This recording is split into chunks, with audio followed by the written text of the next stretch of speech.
Hello and welcome everyone. In today's video, I'm going to be sharing with you why it is that fearful avoidants tend to show up extremely well in the beginning of relationships, and then all of a sudden, it's like, what happened? But first, if you are new to my channel, my name is Marcella. I'm an attachment coach trained by Tice Gibson in the Personal Development School. I have a bachelor's degree and I've been studying the field of personal development and attachment theory for the past 5 years now.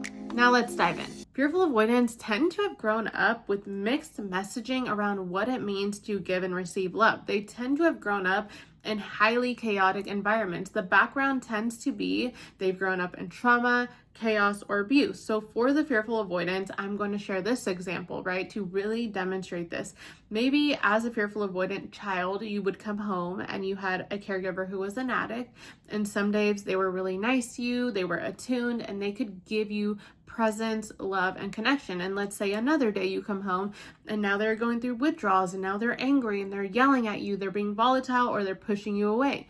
And another day you come home and now they are feeling guilty about how they treated you, and now they're giving you a lot of love, connection, and presence, right? And this cycle kind of continues throughout your life. It's like you never know what you're going to get. So it's like love could feel really good, but love could also feel really bad and really painful and really scary. And this painful experience kind of feels like a betrayal to the fearful avoidant, which is why fearful avoidants tend to not be able to trust fully in their relationships.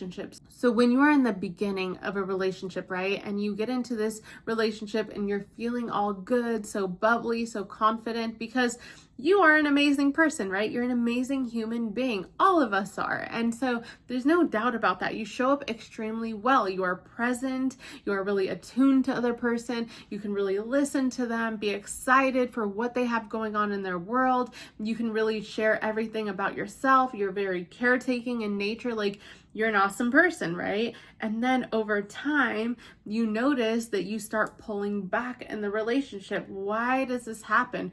Where does this come from? It's like almost like this instantaneous thing that just sets in out of nowhere, and you're like, oh my gosh, what is going on with me? And I'm going to share with you what's typically going on in a lot of fearful avoidance when this takes place. So because you have this positive and negative reinforcement around giving and receiving love, as soon as you attach to somebody or you start to gather a little bit of feelings, this is when the potential of being hurt really kicks in. Because remember, there's no threat if you don't have feelings for somebody or you don't really feel invested in the relationship. It's not until you attach to somebody that your characteristics of your attachment style actually starts to kick in and take place. So you want love and connection essentially, but you also fear it at the same time. So you start getting into this mode of hypervigilance and being hyper focused on every little thing that's going on around you. So now that you're attached to the person, you might go out to dinner and you might be really trying to pay attention to, are they showing up the same way? Are they excited to see me? What is going on? Why are they not being as happy today? Are they upset with me because they're being a little more quiet? What's going on here? And then are they noticing me that I'm more quiet all of a sudden? Let me try to act normal. Are they really attuned to me? Are they noticing these things? Am I still good enough? Are they accepting of me? Do they like me? All these thoughts start going on for the fearful avoidant a lot of the times. And what's happening is that fearful avoidance, your attachment strategy is to be hyper attuned, hyper vigilant of your environment and of other people. Why? Because it's like, as a child, when you didn't know what to expect, things could be really good or things could be really bad, remember? So you decided your strategy to keep yourself safe essentially was going to be to attune to your environment, to pay attention to every little thing so that you can potentially predict the outcome, so that if things looked like they were on a bad track, you could flee the scene before the potential of being hurt could happen again. And because you had good experiences with love and connection and also very painful experiences, you tend to be this hot and cold partner in relationships where, again, you want love and connection, you long for it, but you also fear it at the same time, because it's like, when is this betrayal going to take place, where they're going to hurt me, where they're going to push me away, right? When is this going to happen? But you have this background sense that for sure it's going to happen. So you're really trying to pay attention to your partner in every single way and try to notice any changes that are going on. And so what happens is, if you are a fearful avoidant, right, and you have all these negative thoughts going on in your head, well, thoughts, they create emotion. So when you are thinking any of these negative thoughts, like, oh, he doesn't think I'm good enough, he's not into me as much as he was last week, when you are thinking these thoughts, they are creating emotions that are going on in your body. These might be things like fear, panic, anxiety, insecurity, right? Maybe even jealous if you're around other people.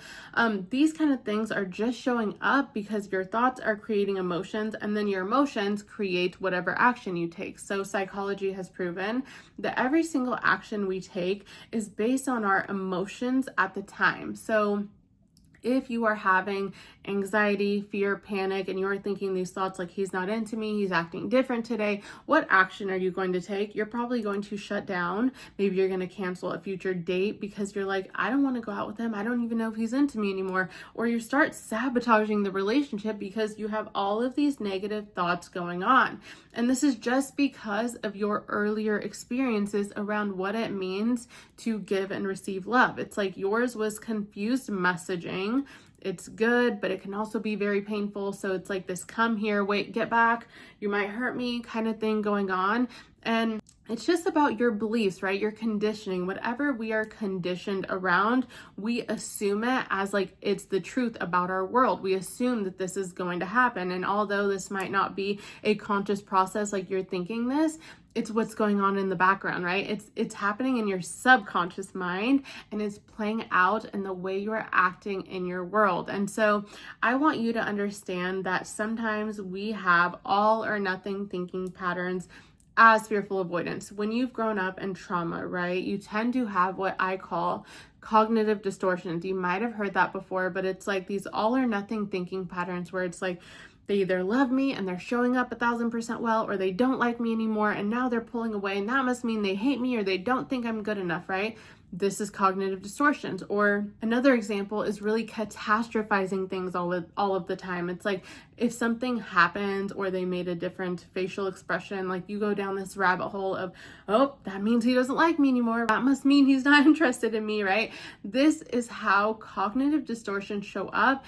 And that usually is the result of growing up in trauma, chaos, or abuse, right? Our mind just kind of wanders and goes to these extreme places as a means to protect you and keep you safe. So just know that your body, your brain, your body, they're just doing their job, right? This is stuff because you are carrying a lot of earlier pain, and your mind and body, they're there to protect you. So essentially they're just doing their job, but we have to be able to feed ourselves new ideas if we want to see a different output in our life, in our relationship as a whole. So the first thing I want you to do is whenever you are noticing any of these things coming up, be able to question your stories. If you make his tone of voice change mean that he's not interested anymore, or he's upset or angry, I want you to stop in that moment and say, what am I making this mean? I'm making this mean he's not into me anymore. Can I know this is true? Chances are no. What else could it be other than the painful meaning that I am giving to it? Well, maybe he had a long day at work. Maybe he's stressing about his schedule tomorrow. Whatever that is, find 3 things that it could be other than the meaning you are giving to it. And this is going to help you get back into a balanced perception, because right now, when you are thinking negative thoughts, you're basically investing in these one-sided negative, painful stories. And remember, they're creating emotions that are then creating your action, whatever action you take based on psychology. And this output is not something that's going to be beneficial in the long haul, right? You're gonna end up pushing people away that you actually love and want connection with, and that's not something I want for you. And I just want to share with you one last thing is that I created a free masterclass on reprogramming your core wounds. So fearful avoidants tend to have a core wound around being betrayed, and in my women's Facebook support group, the link is in the description box below, you can watch this masterclass for free. And I literally share everything that I teach in my client sessions with you for free. So I hope you take advantage of that, and I hope to see you in the next video. I'm sending lots of love. God bless.